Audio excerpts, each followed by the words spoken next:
গাড়িটা ওই ডাইটকে যাবে গাছ লোড নিতে। গাড়িটা আসতেছে এদিক থেকে টার্নিং নিছে, টার্নিং নেওয়ার পরে গাড়িটা একটু স্পিডে ছিল, টার্নিং নিয়ে ডাইরেক্ট পুকুরে পড়ে গেছে।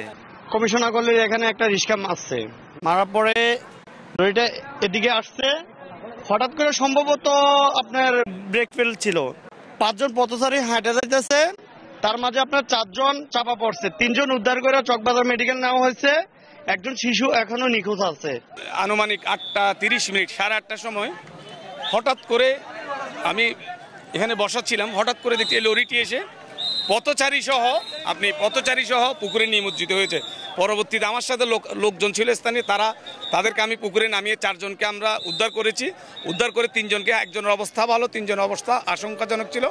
আমরা হাসপাতালে পাঠিয়েছি। তারা একই পরিবার, 2টি বাচ্চার মধ্যে ছোট একটি বাচ্চাকে পাওয়া যাচ্ছে না।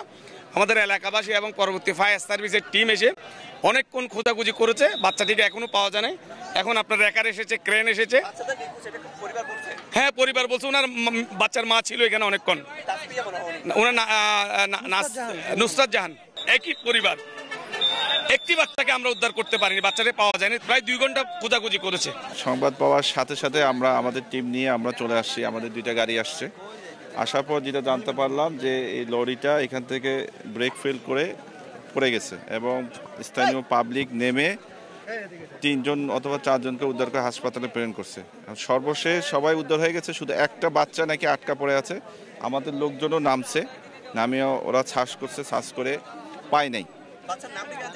না, বাচ্চার নাম ঠিকানা পাওয়া যায় পরিবার আমি পাইনি, পরিবার দাবি করছে। এখন যতটুকু সম্ভব রেকার ভ্যান যদি আসে, এটাকে যদি উঠানো যায়, উঠানো করার পর তারপর আমরা যদি গাড়ির ভিতরে থাকলে তো পাওয়া গেল, আর যদি গাড়ির যে সামনের মাথাটা নিচে যদি থাকে, তো ওইটা গাড়ি তোলার পর বোঝা যাবে নিচে আছে কিনা।